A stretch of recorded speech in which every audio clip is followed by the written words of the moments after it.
Assalamualaikum warahmatullahi wabarakatuh. Perkenalkan, nama saya Elok Ayu Larasati dari kampus Universitas Pakuan Bogor.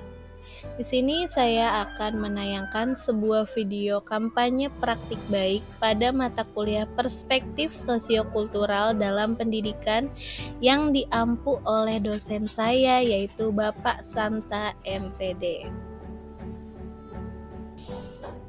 Tugas video kampanye praktik baik ini dilakukan untuk memenuhi syarat sebagai ujian akhir semester 1 PPG Prajabatan gelombang 1 2023 yang saya jalani. Kampanye baik ini praktiknya dilaksanakan di kelas 2 Sekolah Dasar Negeri Semeru 1 Kota Bogor. Berikut ringkasan intervensi terkait penerapan scaffolding pada Zone Proximal Development atau ZPD. Pada peserta didik kelas 2, secara umum memiliki kecerdasan intelektual yang tinggi. Namun, terdapat beberapa peserta didik yang belum bisa mengikuti materi seperti teman yang lain. Pada proses pembelajaran menggunakan kurikulum merdeka yang mengacu pada profil pelajar Pancasila, yaitu beriman dan bertakwa, berakhlak mulia, berkebinekaan global, gotong royong, mandiri, kreatif, dan bernalar kritis, pada kali ini akan mengulas mengenai mata pelajaran matematika. Cara guru dalam mendampingi peserta didik yaitu memberikan pendampingan atau menuntun penguasaan materi secara bertahap, sehingga peserta didik didampingi dengan berangsur-angsur dan diberikan kepercayaan untuk dapat mengedepankan proses belajar secara mandiri. Peran guru dalam pembelajaran pada kurikulum merdeka yaitu sebagai scaffolder, penyampai informasi, dan juga sebagai fasilitator, serta dapat membebaskan peserta didik untuk bernalar kritis, kreatif, dan lebih mandiri. Pembelajaran dengan pendekatan scaffolding memberikan kesempatan kepada peserta didik untuk lebih mandiri.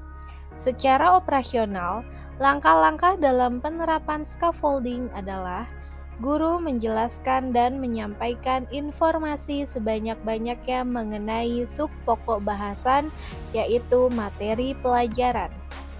Pada tahap ini, pelaksanaan metode scaffolding dengan menugaskan peserta didik membentuk kelompok ZPD, Zone of Proximal Development, untuk memecahkan masalah yang dibutuhkan.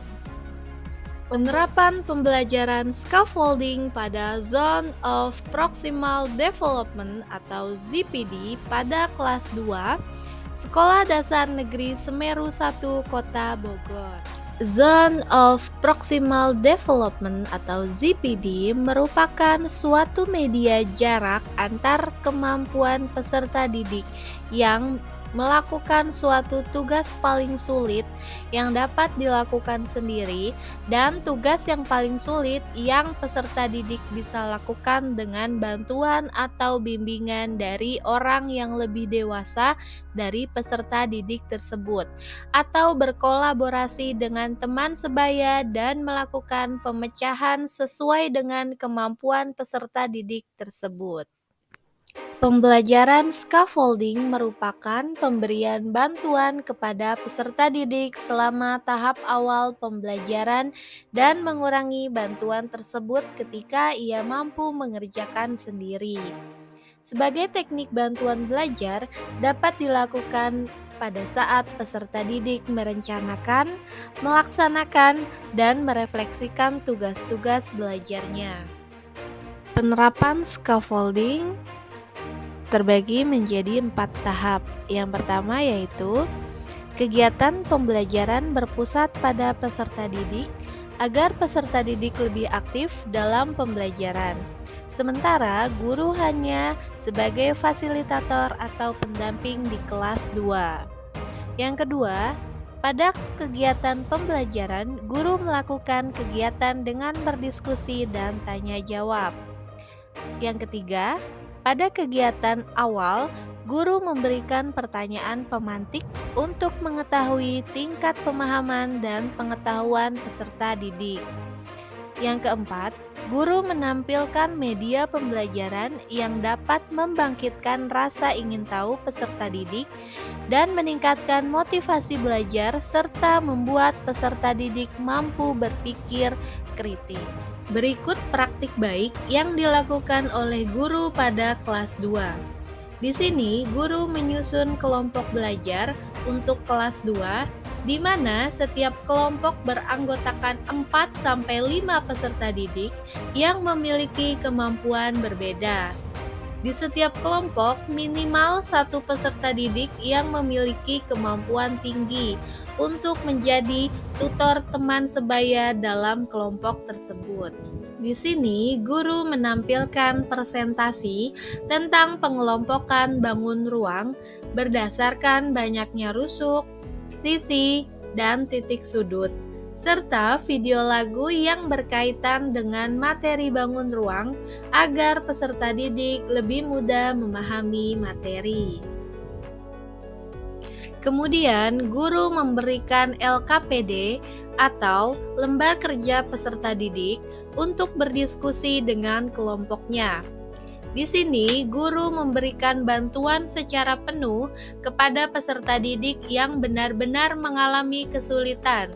Kemudian, bantuan tersebut lama-kelamaan akan dikurangi hingga dihilangkan sampai peserta didik tersebut dapat menyelesaikannya sendiri. Selanjutnya, guru menjelaskan materi kepada semua peserta didik dan memberikan peluang tanya jawab apabila terdapat materi yang belum jelas atau belum dipahami oleh peserta didik.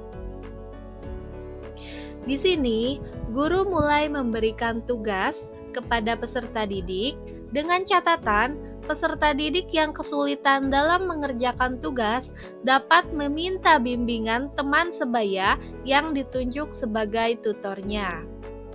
Selanjutnya, pada tahap akhir, guru dan peserta didik merefleksikan kegiatan pembelajaran untuk menetapkan rencana tindak lanjut untuk kegiatan pembelajaran berikutnya.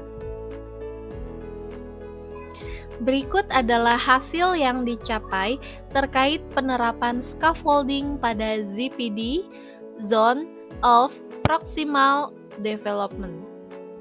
Dalam berdiskusi dengan teman kelompoknya, peserta didik mampu mengungkapkan kesulitan materi yang sedang dipelajari dan temannya juga dapat membantu menjelaskan materinya. Guru mengkondisikan peserta didik dalam kelompok agar terjadi interaksi belajar antar peserta didik yang dapat meminimalisir kesenjangan antara peserta didik yang mampu dan kurang mampu dalam memahami materi. Selanjutnya, berikut adalah hasil yang dicapai terkait penerapan scaffolding pada ZPD. Setelah dilakukannya penerapan pembelajaran dengan pendekatan scaffolding pada peserta didik, membuat peserta didik senang dalam mengikuti pembelajaran. Dengan pembelajaran di luar kelas, peserta didik dapat membangun pengetahuannya sendiri melalui kegiatan eksplorasi sehingga dapat mengembangkan kemampuan motoriknya. Selain itu, juga dapat mengembangkan kreativitas peserta didik di alam terbuka dengan memanfaatkan sumber belajar di lingkungan sekitar. Pembelajaran dan replikasi terkait penerapan scaffolding pada ZPD. Penulis mereplikasikan pembelajaran pada praktik pembelajaran terbimbing pada siklus 2 di kelas 5 dan siklus 3 di kelas 4. Sekian dan terima kasih. Semoga apa yang saya paparkan bermanfaat. Terima kasih. Assalamualaikum warahmatullahi wabarakatuh.